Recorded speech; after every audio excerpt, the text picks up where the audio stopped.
Graça e paz, Calvary. Glória a Deus. Como é bom começar mais uma semana na casa do Senhor, na presença do Senhor, poder sentir a presença do Senhor nesse lugar acima de tudo. Nós somos gratos a Deus por tudo que Ele tem feito, por tudo que Ele tem nos falado, por tudo que Ele tem ministrado às nossas vidas, aos nossos corações. Espero que você também esteja feliz com o Senhor nessa manhã, porque Ele já falou, mas Ele tem muito mais para falar conosco nessa manhã, em nome de Jesus. Meus queridos, eu quero convidar você para abrir a sua Bíblia no Evangelho de Lucas, no capítulo 23, a partir do versículo 26, nós vamos até o 33. Então, Lucas, capítulo 23, a partir do versículo 26. E a mensagem que nós vamos trazer aqui hoje é uma mensagem bastante atual, né? Tem um ditado que diz que é até mais atual do que o jornal de amanhã. A mensagem que nós vamos trazer hoje. Porque nós temos vivido num tempo, meu irmão, que é pregado um evangelho triunfalista, um evangelho fácil, né? Um evangelho que tenta nos convencer através de uma mensagem que acaricia o nosso ego, né? Um evangelho light, um evangelho que diz, que não nos diz que nós temos que renunciar a alguma coisa, que nós temos que entregar alguma coisa ao Senhor. Pelo contrário, somente o Senhor que tem coisas para entregar para a gente. E essas mensagens muitas vezes querem nos tentar fazer pensar que nós somos tão importantes, ou às vezes até mais importantes que o próprio Deus. Uma mensagem que muitas vezes tenta nos fazer pensar que nós estamos no centro do universo, totalmente no centro da vontade do Senhor, e que a nossa vontade tem que ser feita acima da vontade dEle. Só que essa é uma mensagem perigosa, né? Porque é uma mensagem que ela não se sustenta por muito tempo. É uma mensagem que ao longo do tempo ela produz crentes depressivos, ela produz crentes frustrados, crentes que não são capazes de aceitar que a vontade de Deus ela é boa, que a vontade de Deus é perfeita, que a vontade de Deus é agradável. E essa mensagem ela acaba se tornando agradável somente se a nossa vontade for feita. Se a vontade do Senhor estiver alinhada com a minha vontade, essa mensagem, essa vontade acaba sendo agradável. Mas hoje nós estamos aqui para falar, para trazer a memória, para falar uma mensagem sobre a cruz de Cristo. É raro nós ouvirmos mensagens sobre a cruz de Cristo, mas graças a Deus que aqui nós trazemos a mensagem já no nosso logo. Essa igreja tem trazido a cruz de Cristo. Logo que você olha para o logo da igreja, nós vemos que é a cruz do Senhor que protege esse mundo em que nós vivemos. E eu quero ler com você aqui Lucas 23, 26. Enquanto o conduziam, eles agarraram um sireneu chamado Simão, que vinha do campo, puseram-lhe a cruz sobre os seus ombros, para que ele a levasse após Jesus. Uma grande multidão de povo seguia, também mulheres que batiam no peito e lamentavam. Porém Jesus, voltando-se para elas, dizia: filhas de Jerusalém, não chorem por mim, chorem antes por vocês mesmas e por seus filhos, porque virão dias em que se dirá: bem-aventuradas as estéreis que não geraram nem amamentaram. Nesses dias dirão aos montes: caiam em cima de nós, e as colinas cubram-nos. Porque se isto é feito com a madeira verde, o que será da madeira seca? E também eram levados outros dois que eram malfeitores para serem executados com Jesus. Quando chegaram ao lugar chamado Calvário, ali o crucificaram, bem como aos malfeitores, um à direita e outro à esquerda. A mensagem da cruz de Cristo, ela fala sobre o sacrifício e morte de Jesus, mas hoje especialmente eu quero falar sobre alguns encontros que o Senhor teve no caminho da cruz, no caminho do Calvário, e como esses encontros ficaram marcados na história da igreja, e como esses encontros nos ensinam, como esses encontros se encaixam no meu e no seu plano de salvação. Eu quero pontuar aqui também que muitas vezes nós nos lembramos de falar da mensagem da cruz. A maioria das igrejas se lembra de falar da mensagem da cruz somente nos cultos de Santa Ceia, ou às vezes nos cultos de Páscoa. Também eu quero pontuar, quando nós falamos da mensagem da cruz, nós tendemos a pensar, mas essa mensagem não é para mim. Nós que estamos na igreja há algum tempo, tendemos a pensar que a mensagem da cruz é para aqueles que ainda não aceitaram ao Senhor, que ainda não aceitaram a Jesus, não reconheceram Ele como Salvador da sua vida. Mas eu quero dizer para você que não existe uma mensagem mais atual do que a mensagem da cruz. Não existe uma mensagem que fale com qualquer tipo de público como a mensagem da cruz. Afinal, a Bíblia diz que todos pecaram e destituídos foram da glória de Deus. E nós, como seres humanos falhos, continuamos pecando, destituídos da glória de Deus. Mas é somente a cruz que nos aproxima novamente dessa comunhão com o Senhor. A Bíblia diz que o plano da salvação da humanidade começa muito antes mesmo da fundação do mundo. Pedro escreve na sua primeira carta, no capítulo 1, versículo 18 ao 20, que as nossas vidas foram resgatadas pelo sangue de Cristo, um cordeiro sem mácula, um cordeiro sem defeito, que foi conhecido antes mesmo da fundação do mundo, mas foi revelado naquele tempo a nós.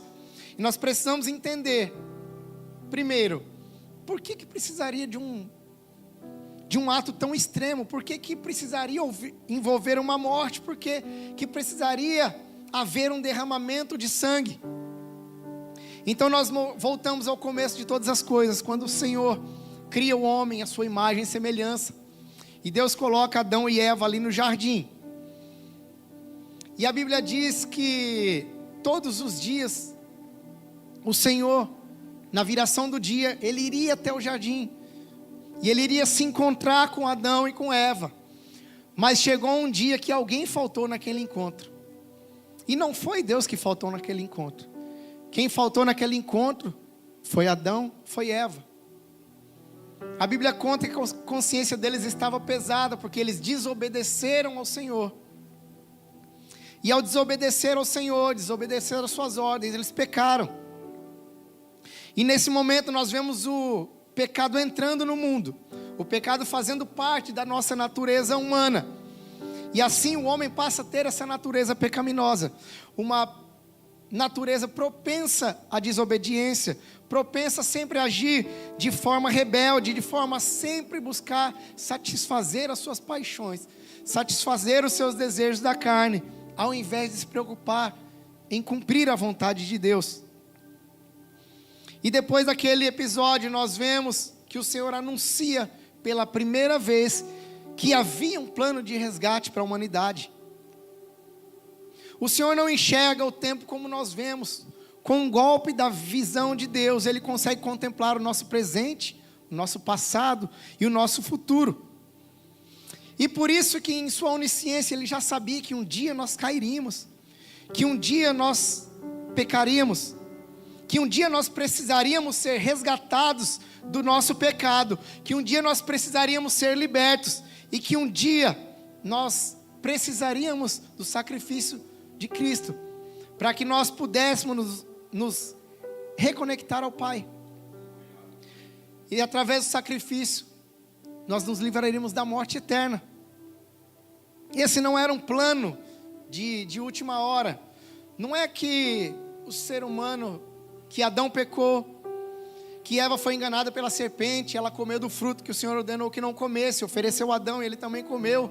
E aí o Senhor naquele momento fala: e agora, o que eu faço? Eles pecaram. Não. Deus não foi pego de surpresa. Havia um plano. Havia um plano. Não é que Ele olhou aquilo ali e falou: nossa, agora eu preciso mandar alguém para limpar essa bagunça. Não. O Cordeiro, ele havia sido escolhido desde antes da fundação do mundo. Ninguém nos conhece de uma forma tão perfeita como o nosso Deus. Ele sempre tem um plano, Ele sempre tem um escape para as nossas vidas. O plano dele para nós, para que nós alcançássemos essa graça, já estava pronto muito antes que nós existíssemos. Então nós precisamos compreender primeiro que a morte de Cristo não foi qualquer tipo de morte. A chave para nós entendermos a morte de Cristo está ligada na palavra sacrifício. Quando a palavra de Deus descreve Jesus como o Cordeiro, é o mesmo que dizer que a morte de Jesus foi um sacrifício pelo nosso pecado. Jesus não morreu de qualquer forma, não foi uma morte qualquer. A morte do Senhor está ligada a essa palavra sacrifício. Então nós avançamos até o povo de Israel. Para nós andarmos rápido aqui, um povo escolhido para ser o povo de Deus, uma nação separada para ser chamada como a nação filha do Senhor, um povo que seria separado, um povo exclusivo de Deus, escolhido para viver as bênçãos do Senhor nessa terra, mas também um povo escolhido para levar o Senhor a todas as nações, um povo escolhido para trazer essas nações para si. Mas esse povo também desobedece, esse povo desagrada a Deus de várias formas. E a Bíblia diz que a alma do Senhor abomina o pecado, a sua alma repugna o pecado, porque a natureza de Deus é santa. Entre os atributos de Deus está a sua santidade, e essa santidade faz com que a sua alma não suporte ver o pecado, que o pecado provoque a ira de Deus contra o seu povo, e nós definimos essa ira como a reação da santidade de Deus contra a pecabilidade do homem.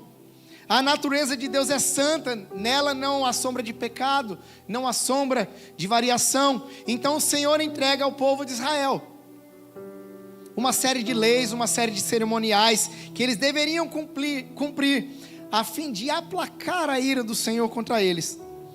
Assim, cada israelita que pecasse, que perturbasse essa relação entre o homem, entre ele e Deus, e de alguma forma, depois de algum erro, depois de algum pecado, separasse, interrompesse essa conexão dele com Deus, ele precisaria oferecer ao Senhor um sacrifício. Era preciso que um animal fosse sacrificado, que um sangue fosse derramado. E esse sangue derramado é o que aplacaria a ira de Deus contra o pecador. Esse derramamento de sangue, esse sacrifício, era uma transição visível que indicava a remoção dos pecados. E ao mesmo tempo eles tinham que aprender que essa oferta não poderia ser somente externa. Essa oferta precisaria ser também interna. Se ele entregasse o sangue, se ele derramasse o sangue, entregasse o sacrifício, mas se o seu sacrifício também não fosse interno, se não fosse verdadeiro, se ele não entregasse também um coração transformado, um coração arrependido, aquele sacrifício não valeria de nada. Só que esse sacrifício ele não era completo. O escritor aos Hebreus diz que o sacrifício de touros, de bode, de qualquer animal não era capaz de tirar o pecado. Aquele sacrifício era simplesmente uma forma temporária de aplacar essa ira, de cobrir esse pecado. Alguns escritores até dão um exemplo que esse sangue é como se colocássemos um véu que cobrisse o nosso pecado, para que o Senhor não olhasse para aquele pecado, porque simplesmente olhar para aquele pecado, se o Senhor olhasse para aquilo ali, a sua alma repugnava de uma tal forma que ele sentiria o desejo, a sua justiça entraria em ação, e ele precisaria fulminar aquele pecador, porque a sua alma repugnava aquele pecado de tal forma. Mas não é que aquele sangue agisse como um véu que encobrisse o pecado para enganar o Senhor, não, para iludir o Senhor, porque foi o Senhor mesmo que colocou, que instituiu esse ato, que instituiu esse sacrifício. Mas esse sacrifício era temporário até que viesse uma redenção mais perfeita, até que viesse uma redenção completa. Então esse sacrifício ele precisava ser repetido continuamente pelo povo de Israel. A resposta a essa necessidade de um sacrifício é que ele precisava que fosse oferecido um cordeiro sem mácula, um cordeiro sem culpa, que fosse capaz de oferecer um sacrifício único, um sacrifício completo, e que essa dívida pelo pecado fosse paga de uma vez por todas, que os sacrifícios cessassem através de um único sacrifício, que fosse perfeito. E o apóstolo Paulo escreve em Romanos, e ele diz que o salário do pecado é a morte, ou seja, o pagamento pelo pecado tinha que ser com morte, mas o próprio Deus havia preparado um sacrifício que eliminaria essa dívida de uma vez por todas. Então esse plano começa a ser colocado em prática, quando o Senhor Jesus vem a esse mundo como um cordeiro, o Filho unigênito do Pai, aquele que chegava à terra, mas tomava forma humana, mas ainda continuava, ainda mantinha a substância do Pai. Ele se despiu de toda a sua glória, ele deixou de lado a sua prerrogativa divina, para se fazer igual a mim, para se fazer igual a você. E ele deixa de lado o seu corpo glorificado, para se tornar um homem como nós, sujeito às mesmas dores do que nós. Ele era nascido de Deus, ele era o verbo, ele era a palavra, nada existiria se não fosse por meio dele. Cristo foi o veículo utilizado por Deus para se comunicar com o homem. João descreve no seu primeiro capítulo do seu evangelho, que aquele que era a palavra, ele tornou-se carne, mas apesar da forma humana, apesar de ser homem como nós, em momento algum, ele deixou de ser igual a Deus.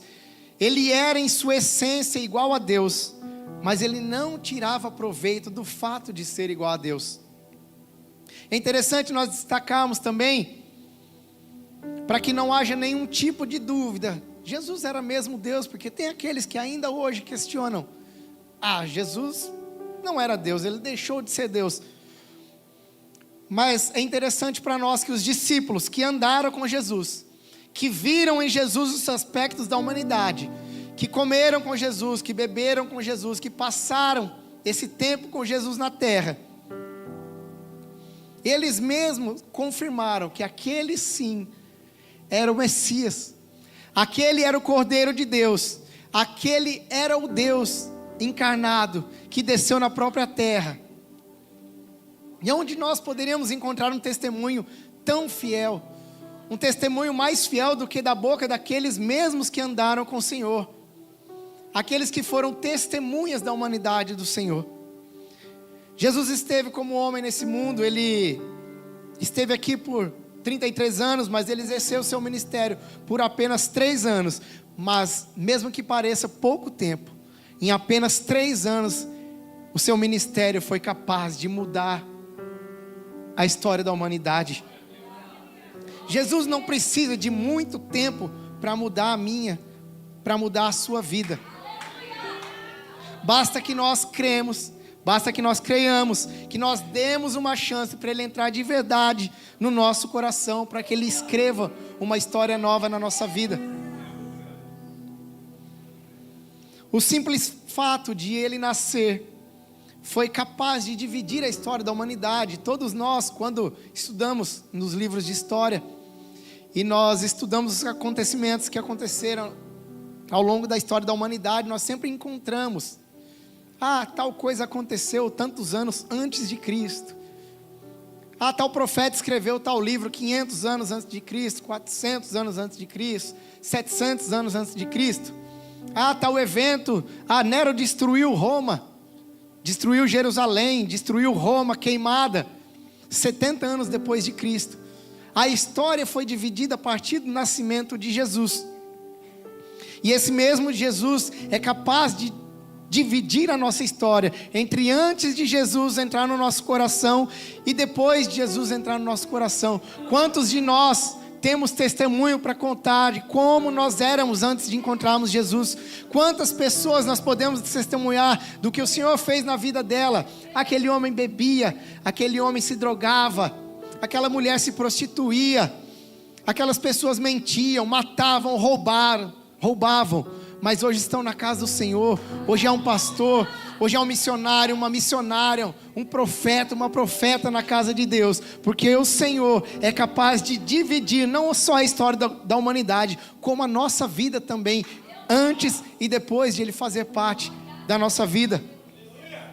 Em seu ministério aqui na terra, o Senhor andou por muitos lugares, Ele pregou o seu reino, um reino que não é desse mundo. O Senhor falava de salvação, o Senhor falava de libertação, Ele curou, Ele sarou, Ele restaurou, Ele transformou vidas, ressuscitou mortos, operou milagres, operou maravilhas, que agradaram a muitos, mas ao mesmo tempo, despertou ira, despertou inveja, ódio e julgamento de muitos religiosos e políticos daquela época. O povo de Israel vinha há séculos sendo subjugado, vivendo sobre a opressão de diversos impérios que dominavam, que exploravam eles. E por isso eles aguardavam um Messias que fosse um libertador, um Messias que fosse um político, um estadista, um general, um comandante que lideraria eles em uma revolta, que destruiria aqueles que os dominavam, e restauraria e governaria o reino de Israel nessa terra. Mas aí chega Jesus, com um discurso totalmente diferente. Jesus vem falando de amor, falando de um reino que não era desse mundo, e ainda vem falando que deveriam amar os seus inimigos. Era totalmente o contrário do que a maioria esperava naquela época. E assim nós mesmos, como aquelas pessoas, muitas vezes tentamos fazer com que os nossos desejos se encaixem nos planos do Senhor, que os planos do Senhor se encaixem nas nossas vontades, nas nossas necessidades, ao invés de nós compreendermos, buscarmos compreender qual é a vontade de Deus para nós, fazer aquilo que agrade a Ele, mesmo que não agrade a nós. Aprendemos que o Senhor tem para nós aquilo que vai de encontro às nossas necessidades, e não de encontro com as nossas vontades. Ao fim dos 3 anos do ministério de Jesus nessa terra, chega o tempo de Jesus cumprir o seu propósito, cumprir o propósito para qual Ele foi enviado para este mundo. Propósito de resgatar a humanidade, de reunir o homem de novo a Deus, de reconectar o homem a Deus. O homem que foi separado, foi desconectado de Deus pelo pecado. O Senhor há algum tempo vinha anunciando aos seus discípulos que chegaria o tempo que Ele seria entregue aos homens, que Ele seria morto. Em um dos seus últimos atos, a Bíblia conta que Jesus se reúne uma última vez com seus discípulos em um cenáculo, e partiu o pão com eles. Esse ato que nós conhecemos como sendo a última ceia. Nesse momento, Jesus dá suas últimas instruções a seus discípulos. É um último momento de comunhão do Senhor com seus discípulos aqui na terra, e Jesus ora por eles. Jesus revela a eles de maneira clara o que aconteceria com ele a partir daquele momento. Nesse momento, Jesus revela para eles que seria traído por um daqueles que se reunia com eles naquele lugar. E naquele momento Ele também dá ordem para Judas: Judas, vai fazer aquilo que você propôs no seu coração. Terminada a ceia, Jesus sai levando 3 dos seus discípulos para o Monte das Oliveiras, um lugar que a Bíblia diz que Ele costumava se reunir com seus discípulos. Por diversas vezes o Senhor esteve naquele lugar com seus discípulos. E a Bíblia diz que Jesus chega naquele lugar com a alma carregada de uma tristeza mortal. Jesus chega naquele lugar com sua alma pesada, triste, e pede que seus discípulos orem com Ele, que seus discípulos vigiem com Ele, enquanto Ele se afasta para falar com o Pai. Naquele momento, Jesus pede para o Senhor, para o seu Pai: Pai, se for possível, afasta de mim esse cálice. Não é que o Senhor carregava nele um medo da morte, não, porque quando Ele chegou nessa terra, Ele já sabia que Ele veio aqui exatamente para morrer, exatamente para oferecer a sua vida em sacrifício. Mas a alma do Senhor era santa, A santidade de Deus, a santidade como atributo de Deus, como nós falamos antes, permeava a sua alma. E o Senhor trazia uma tristeza, porque Ele sabia que sobre Ele estariam os nossos pecados. Era isso que amargurava a vida do Mestre, porque Ele era santo, e nele não havia nenhum tipo de pecado. Mas Ele sabia que a partir dali cairia sobre Ele os nossos pecados. Isso sim pesava, isso sim o amargurava, isso sim fazia cair sobre ele uma tristeza profunda, porque ele sabia que ele ia experimentar na sua alma o pecado, o nosso pecado. E nesse momento Jesus é movido por uma grande tristeza, mas de qualquer forma ele aceitaria a vontade do Pai, e ele disse: se não for possível, eu vou fazer.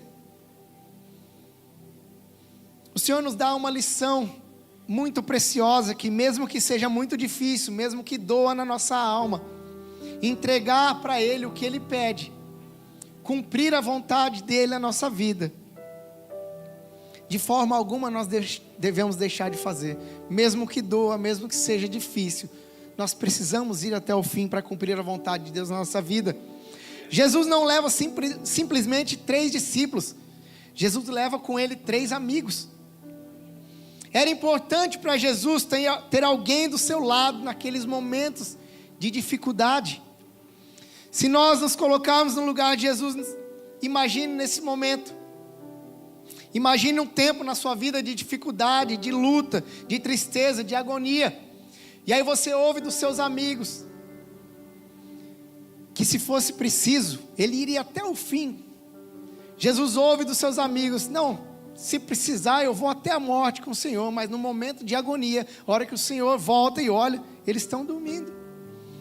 Na hora que o Senhor precisa do seu suporte, na hora do apoio, Jesus volta por 3 vezes e encontra os seus discípulos dormindo. Imagine se fosse nós no lugar de Jesus. Eu preciso de um apoio, o irmão falando: conta comigo, eu estou aqui para orar por você. Se precisar de alguma coisa é só me procurar, só me chamar. E a hora que você vira, cadê o seu irmão? No momento mais difícil, de tristeza, cadê o seu irmão? Mas assim como aconteceu com Jesus, eu quero dizer para você: o Pai sempre está lá ouvindo aquilo que você está clamando, aquilo que você está precisando. Está sempre pronto para mandar alguém para nos confortar. A Bíblia diz que naquele momento de maior angústia, apareceu um anjo naquele lugar para confortar o Senhor. Deus sempre usa alguém para trazer conforto para o nosso coração, no momento de dificuldade. Quando você pensa que está sozinho, lembre-se que o Pai está lá ouvindo você. Pela 3ª vez, Jesus acorda os seus discípulos, porque era chegada a hora do filho ser entregue aos malfeitores. Naquele momento, Jesus seria preso, Jesus seria levado para a morte.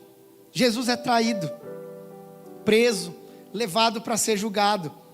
Era bem verdade que a sentença já era conhecida, mas aqueles homens precisavam levar o Senhor diante dos sacerdotes, diante do conselho, para fazer uma encenação, para mostrar para os romanos que tudo tinha sido seguido conforme as regras, conforme as leis. E eles precisariam convencer os romanos que tudo tinha seguido as regras, porque eram os romanos que executariam. Eles até poderiam condenar alguém à morte segundo as suas leis, mas os romanos teriam que confirmar que necessariamente era preciso ser executado a morte de alguém. Eram eles que iriam decidir se realmente a pessoa precisaria ser morta, e eram eles que executariam.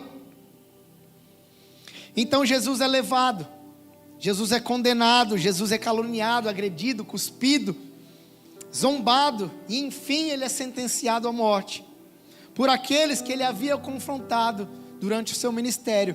E é aí que começa a caminhada de Jesus até o Calvário, a caminhada de Jesus até a cruz.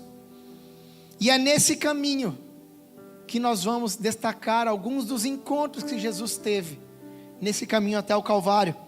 No primeiro momento, nós vemos ali que Jesus se encontra com Pedro, ainda que à distância. O Senhor, em seus últimos momentos, ali na mesa da Santa Ceia, Ele dá algumas instruções para os discípulos. E Ele deixa claro para os discípulos: olha, o pastor vai ser preso, e as ovelhas se dispersarão. O pastor vai ser preso, mas agora não tem mais o que vocês fazerem. Agora é hora de vocês fugirem. Agora é hora de eu trilhar o meu caminho sozinho. A partir de agora eu vou ser uma pedra de tropeço no caminho de vocês. A partir de agora, se vocês forem vistos comigo, isso vai trazer problemas para vocês. Mas fiquem tranquilos que eu vou encontrar com vocês depois da ressurreição. Eu vou ressuscitar no terceiro dia, eu vou encontrar com vocês na Galileia. E aí no Monte das Oliveiras, quando os guardas procuravam saber quem era aquele a quem eles deveriam prender, Jesus se levanta e fala: viu, sou eu que vocês têm que prender. Sou eu que vocês têm que prender. Pela terceira vez, Jesus: sou eu que vocês têm que prender. Deixa esses que estão comigo ir embora. Então só faltou Jesus virar para eles e falar: viu, vai embora que agora é minha hora. Vocês não podem mais fazer nada por mim agora. A última coisa que eu precisei que vocês fizessem por mim era orar comigo, mas vocês nem isso fizeram. Agora não tem mais o que vocês fazerem. Agora é hora de ir embora. O pastor vai ser ferido e as ovelhas têm que ser dispersas. O Senhor deixa bem claro que a partir daquele momento a jornada seria só dele. Mas Pedro decide seguir Jesus, ainda que de longe, para ver o que aconteceria. Não há dúvidas de que Pedro possui um amor muito grande, uma devoção muito grande, uma gratidão muito grande a Jesus, ao seu mestre. Mas esse amor muitas vezes fazia Pedro beirar o orgulho, a ser um homem orgulhoso. Porque quando Jesus diz que as ovelhas deveriam ser dispersas, porque o pastor seria ferido, Pedro se levanta: só se for com eles, porque comigo não. Eu, se precisar, eu vou com o Senhor até o fim, vou com o Senhor até a morte. Se alguém vai fugir, vai ser eles, eu não vou fugir.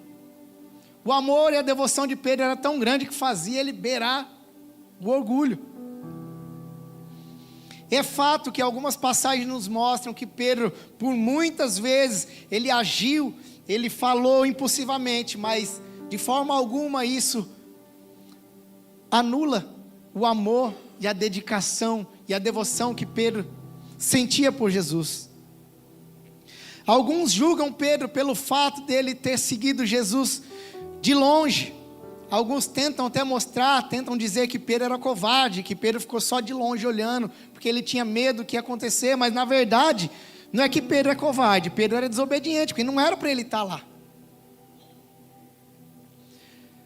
Pedro é ajudado a entrar, alguém ajuda Pedro a entrar ali no pátio da casa do sumo sacerdote, e Pedro de longe fica olhando para ver o que acontece com Jesus, assiste o julgamento de Jesus de longe, e a Bíblia diz que era uma noite fria, que ele e os servos do sumo sacerdote acendem uma fogueira, e eles estão ali tentando se esquentar. Nesse momento, pela primeira vez, Pedro é reconhecido por uma daquelas empregadas, que diz: eu conheço você, você é um daqueles que andava com Jesus, não era? Mas Pedro: não sei do que você está falando, eu não conheço ele. As horas passam, e Pedro é reconhecido mais 2 vezes, como alguém que anda com Jesus. O Senhor já tinha avisado para ele: Pedro, não adianta você falar que você vai comigo até o fim, porque você não vai. Hoje mesmo, essa noite, antes que o galo cante, 3 vezes você vai me negar. E Pedro acompanha ali de longe, para ver o que acontece com Jesus, e pelo menos mais 2 vezes ele é reconhecido como alguém que anda com Jesus, porque quem anda com Jesus, de alguma forma ele fica marcado por isso. Quem é visto andando com Jesus sempre carrega essa marca de alguém que já andou com ele. Não importa onde você esteja, Não importa por onde você anda, pessoas que andaram com Jesus sempre serão reconhecidas como alguém que já andou com Ele. Sempre carregam a marca do sangue, sempre carregam a marca da presença de Jesus dentro dele. Quantas pessoas nós vemos afastadas da igreja, em situação de pecado, em uma situação, uma vida deplorável, mas você sempre se lembra, mesmo que você olhe para ele, independente da situação, você olha, aquele lá um dia foi um pregador da palavra, aquele um dia foi um levita, aquele um dia foi um missionário, aquele um dia foi um profeta, foi alguém que operou milagres e maravilhas na presença do Senhor, mas você vai sempre lembrar daquela pessoa, por ter andado com Jesus em algum momento da sua vida. Andar com Jesus sempre causa marca em nossas vidas, e nós carregamos essa marca, e as pessoas sempre reconhecerão que um dia você andou com Jesus. Pedro nega veementemente conhecer a Jesus, ter algum tipo de proximidade ou contato com o mestre, e nesse momento ele ouve o galo cantar, e ele se lembra daquilo que Jesus tinha avisado a ele. Era o primeiro encontro do Senhor, ainda que de longe. E nesse momento a Bíblia diz que o Senhor vira e fita os seus olhos nos olhos de Pedro. Os olhares de Jesus e de Pedro se cruzam naquele momento. E Pedro é tomado, Pedro é atingido por uma enorme tristeza. Pedro é atingido por uma enorme vergonha, ele chora amargamente naquele momento. Ele havia negado aquele que fez tanta coisa por ele. Pedro havia negado naquele momento aquele que encheu o barco dele de peixes. Pedro negou aquele que fez ele andar sobre as águas. Pedro negou aquele que curou a sua sogra.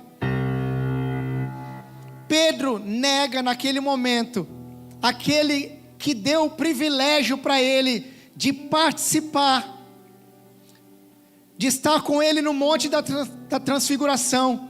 Pedro nega aquele que deu a oportunidade e o privilégio de ver o Senhor em toda a sua glória, de ver o corpo do Senhor glorificado. É difícil de imaginar o tamanho da decepção que Pedro experimentou. Pedro experimentou naquele momento o maior fracasso da sua vida. Mas note que aquele momento também mudaria a história de Pedro de uma vez por todas. Muitos imaginam que o olhar do Senhor para Pedro naquela noite era um olhar de reprovação, que o Senhor olha para Pedro e... Pedro, que decepção que eu sinto de você nesse momento, Pedro. Mas não. O olhar que Pedro enxergou, o olhar que olhou para Pedro naquela noite, era um olhar de amor. A Bíblia diz que Pedro se lembra das palavras de Jesus, avisando ele que o negaria. Mas a coisa mais linda de tudo isso, é que antes de Jesus falar para ele que ele o negaria, Jesus disse para ele também: Pedro, eu orei por você para que a sua fé não desfaleça. E quando você voltar para mim, você vai fortalecer os seus irmãos. O olhar de Jesus para Pedro era um olhar de amor. O Senhor sabia que aquela vergonha, que aquele fracasso de Pedro o afastaria dele. Mas Jesus entrega para ele uma promessa. Jesus não diz: Pedro, se você voltar para mim, não. Jesus diz: Pedro, quando você voltar para mim, você vai fortalecer os seus irmãos. Quantas vezes a gente não erra, quantas vezes a gente não falha, quantas vezes a gente não toma atitudes confiando na nossa própria força, quantas vezes nós não vamos para o lado que o Senhor falou para nós: não vai por aí que vai dar ruim, não faz isso que não vai dar certo. Quantas vezes nós não somos alertados pelo Senhor, e mesmo assim nós seguimos, e nós experimentamos o pior fracasso, como Pedro experimentou. Mas o olhar de Jesus nos indica que não está tudo acabado. O olhar de amor de Jesus nos constrange de uma tal forma que nos faz chorar amargamente por muitas vezes, mas o olhar de Jesus não indica que é o fim. Assim como houve esperança, houve reconciliação para Pedro, a esperança, a reconciliação para mim e para você. Quando Jesus ressuscita e as mulheres chegam ao sepulcro já vazio, ali havia um anjo, e esse anjo entrega para elas o seguinte recado: diga aos seus discípulos e a Pedro, o único discípulo a quem esse anjo entrega o recado nominalmente: diga aos discípulos e a Pedro que ele vai adiante de vocês para Galileia, e lá vocês o verão. Aleluia! Mesmo que você tenha errado, o Senhor quer encontrar com você novamente. O Senhor quer te levantar, quer te reconciliar com Ele, quer que você se fortaleça, quer que você encoraje os seus irmãos. Deus quer te levantar como um líder na sua casa. Jesus quer te levantar e te fazer o que Ele fez com Pedro. Ele quer deixar os seus erros, suas falhas de lado, e Ele quer encher você do Espírito Santo, como Ele encheu a Pedro. E assim como Pedro anunciou o nome de Jesus com autoridade, com ousadia, Ele quer fazer o mesmo com você. Essa palavra parece ser para alguém que ainda não tomou decisão de encontrar com Jesus, mas não, essa palavra fala com todos nós nessa manhã. Aleluia. Jesus é levado até Pilatos, até o governador da Judéia. Os sacerdotes o levaram até ele, a fim de que ele executasse a Jesus. Pilatos interrogou, questionou Jesus, e ele não encontrou nada que justificasse a condenação de Jesus à morte. E aí Pilatos toma a decisão de vou mandar esse aí para Herodes, deixa Herodes se virar, deixa Herodes resolver. E ele chega até Herodes, Herodes também questiona, Herodes interroga, Herodes zomba de Jesus e devolve ele para Pilatos. E ninguém encontrava nele culpa suficiente para justificar a sua condenação. A história conta que naquela época a cidade estava cheia, Jerusalém estava cheia, porque era a celebração da Páscoa, e uma quantidade muito grande de judeus saía de onde eles moravam, saía de todos os lugares para ir para Jerusalém, para celebrar a Páscoa.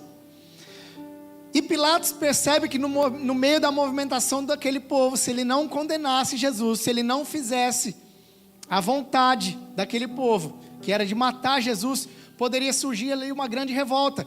E isso, para a imagem política de Pilatos, não faria nada bem. Ele até tenta convencer os sacerdotes a desistir dessa ideia de matar Jesus. Mas depois de tanta pressão, depois de tanta insistência do povo, Pilatos cede. E ele decide condenar Jesus à morte, mas era uma morte específica. O povo exigia uma morte específica. O povo exigia que Jesus fosse crucificado. E a crucificação era a maneira mais vergonhosa, a maneira mais humilhante e a maneira mais dolorosa de executar um criminoso naquela época. Jesus é levado para fora da cidade. E o costume era que o próprio prisioneiro deveria carregar a sua cruz. E lá estava Jesus, certamente muito cansado, humanamente incapacitado de carregar a cruz, porque se nós lembrarmos, Jesus desde a noite anterior não havia dormido. Jesus tinha passado a noite inteira diante do sinédrio, sendo julgado, sendo agredido, sendo torturado. Depois ele foi levado a Pilatos, de Pilatos para Herodes, de Herodes de volta para Pilatos. O seu corpo já não suportava mais tanto sofrimento. O desgaste do corpo de Jesus era muito grande. A cruz se tornava cada vez mais pesada. O seu corpo, castigado pelos flagelos romanos, o impossibilitado fisicamente de carregar aquela cruz.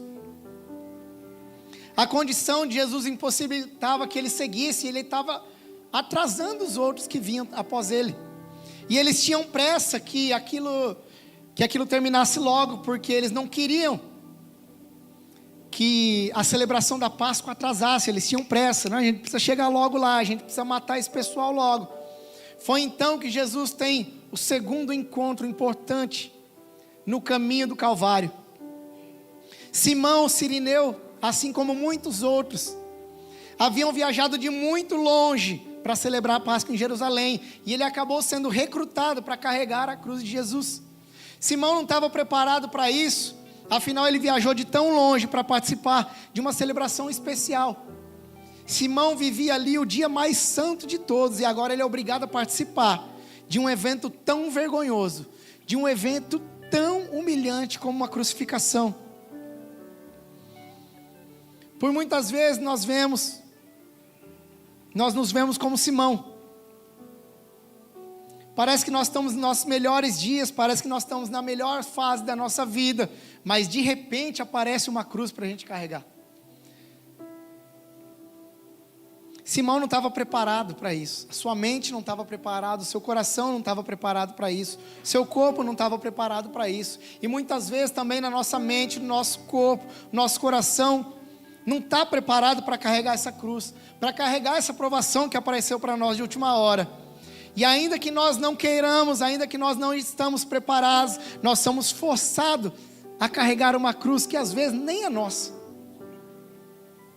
O ato da crucificação exigia que o culpado carregasse a cruz, mas o mais impactante desse momento é que o dono da cruz não tinha culpa nenhuma para carregá-la.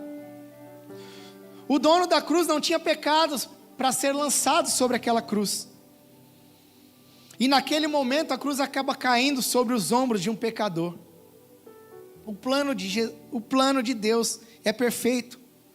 E à medida que ele vai se cumprindo, tudo acaba se encaixando com perfeição.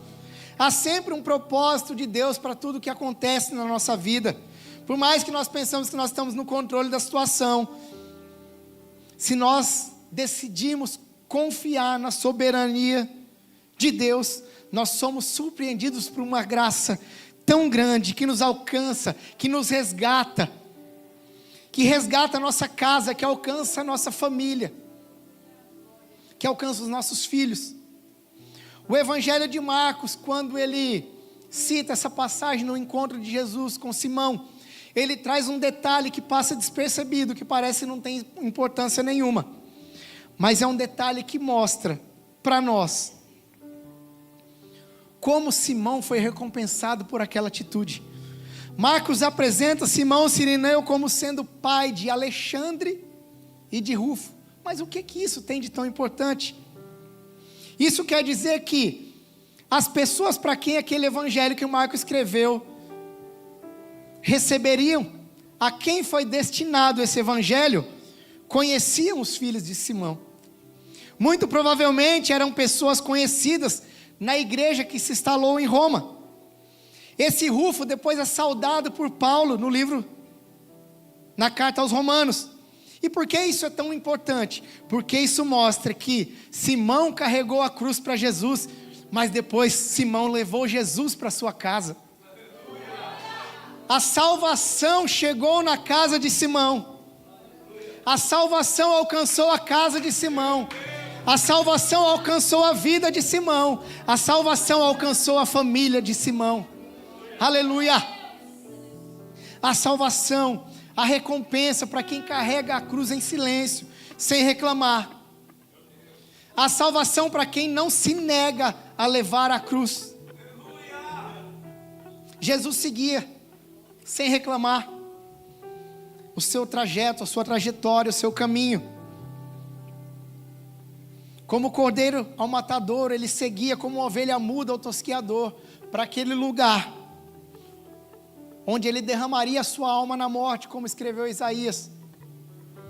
A Bíblia conta que mais ao longo do caminho, Jesus era levado com mais 2 homens, criminosos, condenados, que também carregavam suas cruzes, e seriam crucificados junto com Jesus.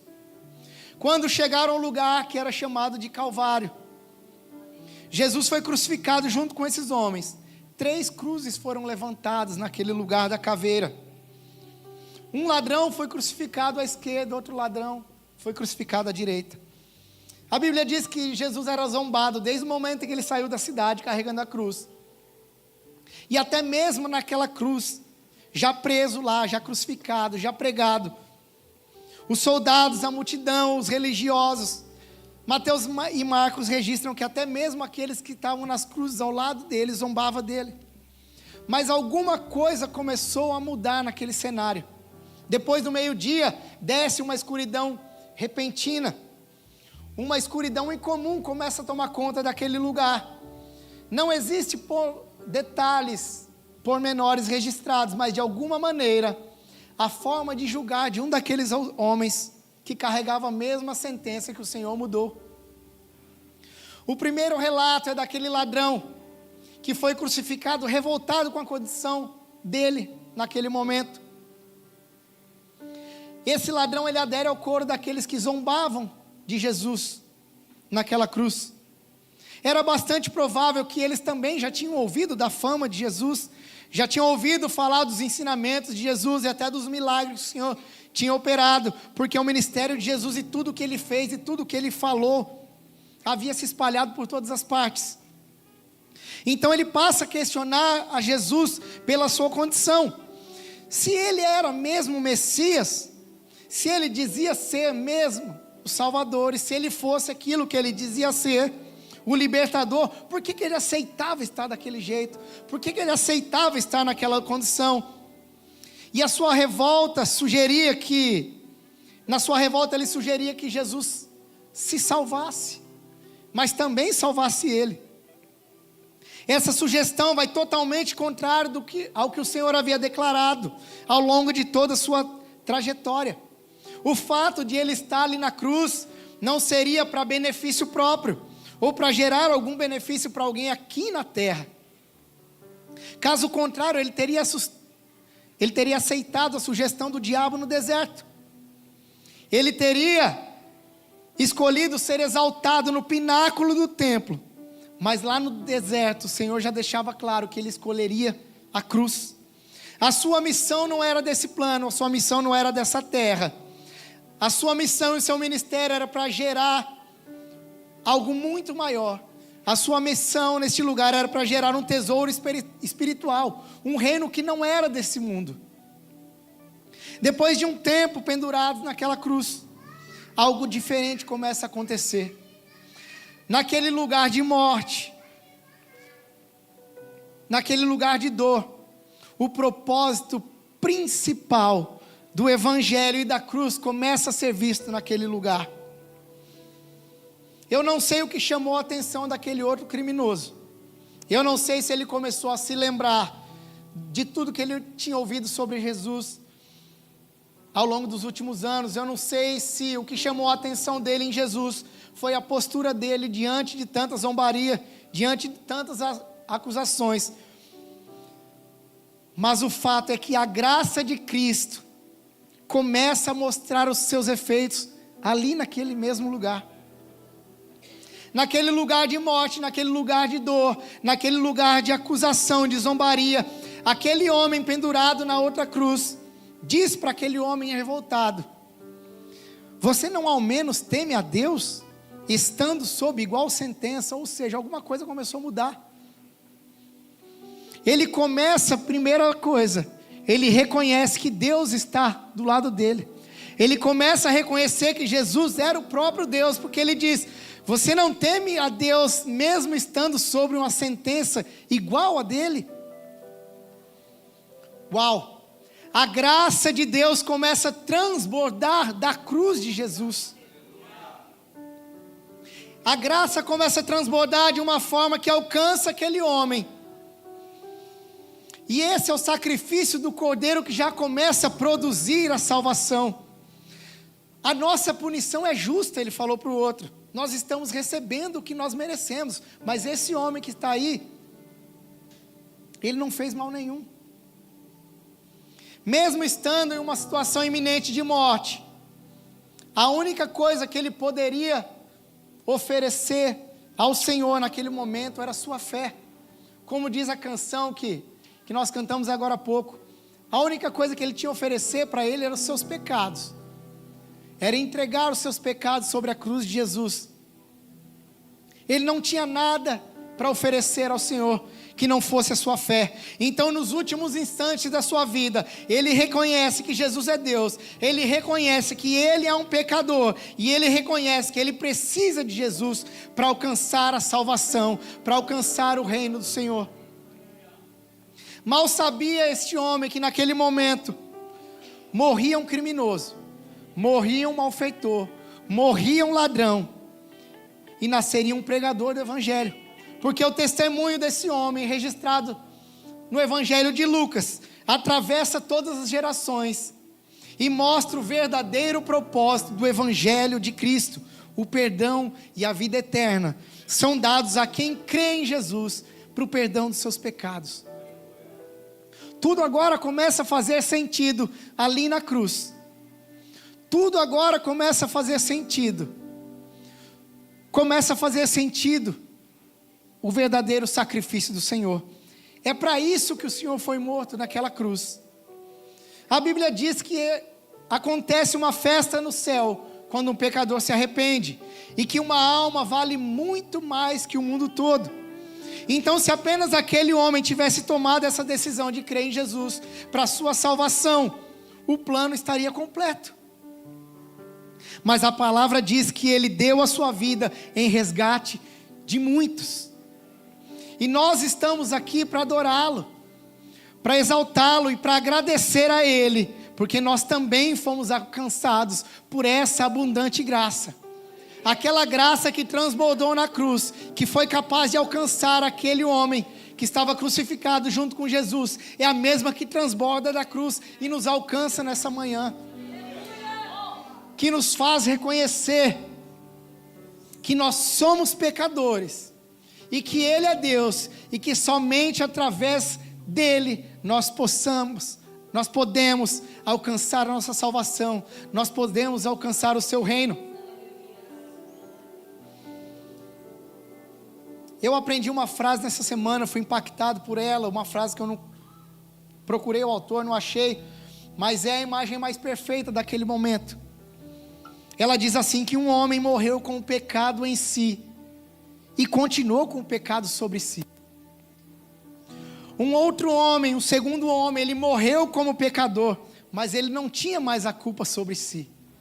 E um terceiro homem morreu com a culpa sobre ele, mas ele não era culpado.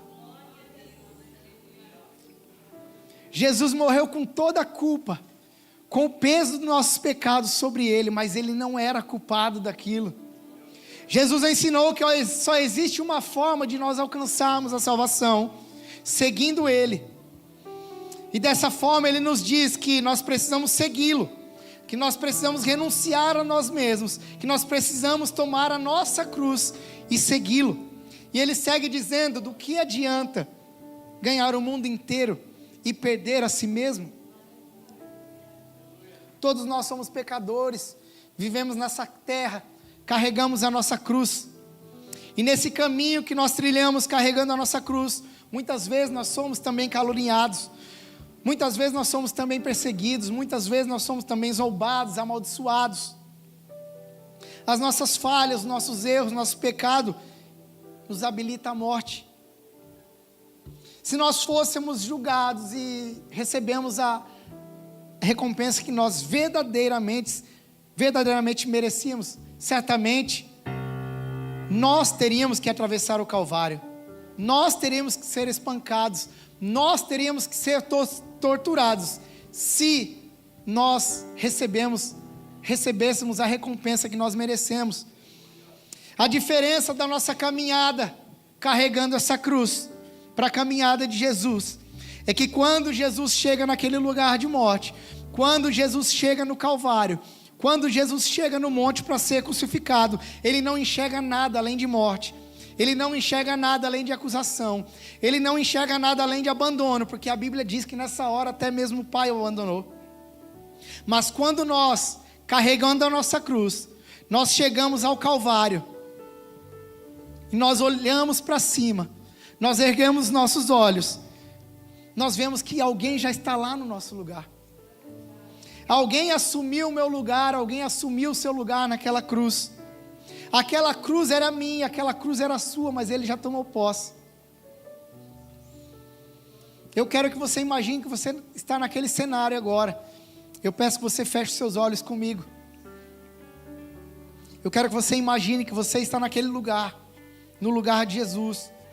Você está carregando a sua cruz, você está ali naquele cenário, no caminho do Calvário. Você está sendo levado pelos soldados, o seu corpo, o seu rosto estão desfigurados por causa de tanta tortura. A dor é insuportável, a dor dos açoites, a dor das pancadas, a dor das torturas.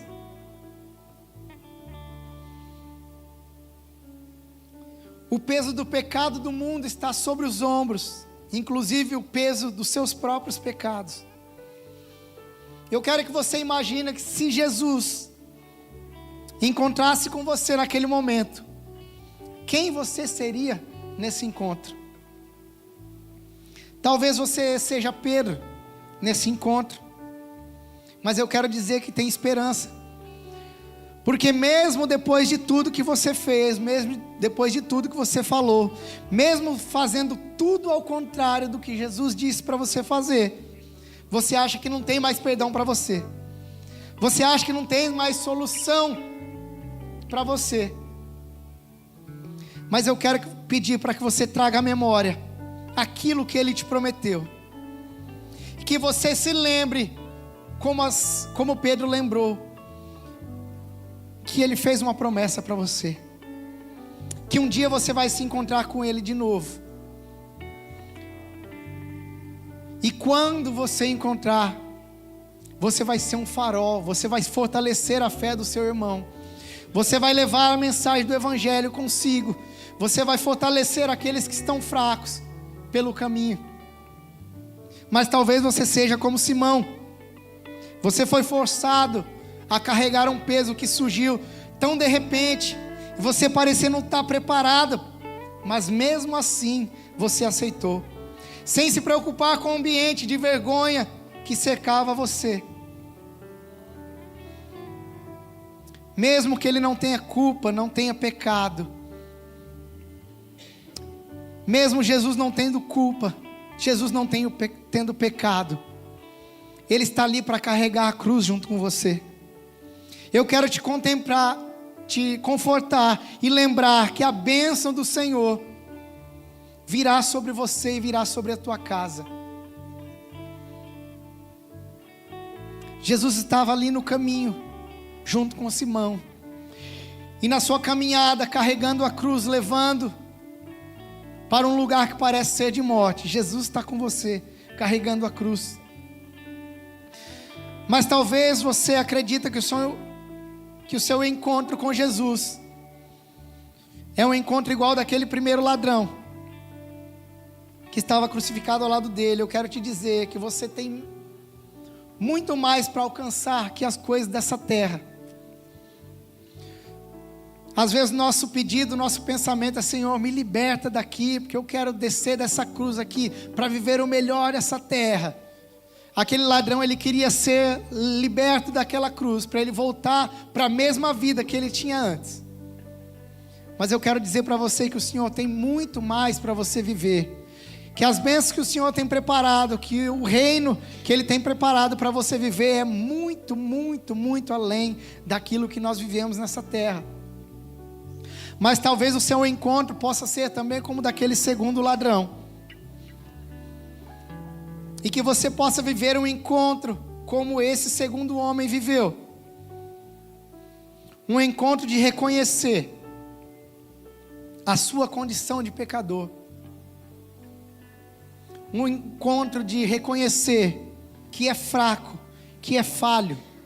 Reconhecer que Jesus é Deus na sua vida. E reconhecer que sem Ele eu não vou chegar em lugar nenhum. Que sem Ele você não vai chegar em lugar nenhum. Eu não quero mexer aqui com o seu sentimento, eu não quero fazer você chorar, fazer uma declaração sentimental, mexer com a sua emoção, não.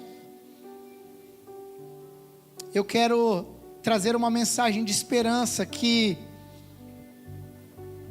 alcance o fundo do seu coração, não o seu sentimento, que possa alcançar a sua consciência e levar você a reconhecer que nesse caminho de dificuldade, nesse caminho de dor, há sempre uma esperança, porque Jesus carregou uma cruz muito mais pesada que a sua, porque sobre aquela cruz estava postado todos os nossos pecados, e não havia peso maior para o Senhor carregado que os nossos pecados. A cruz seria muito mais leve se não fossem os nossos pecados repousados sobre ela.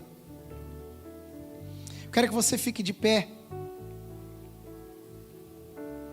Eu quero orar junto com você,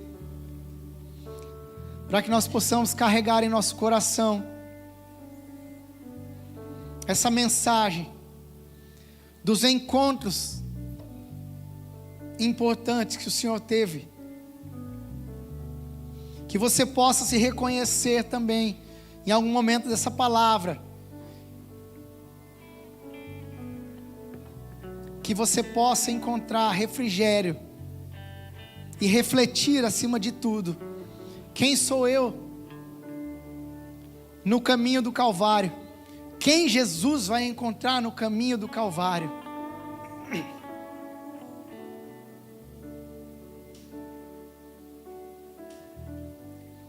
Mas que Ele possa encontrar no Calvário corações dispostos a reconhecer a sua falha, corações dispostos a reconhecer a sua pequenez humana, e corações dispostos a se voltar a Ele.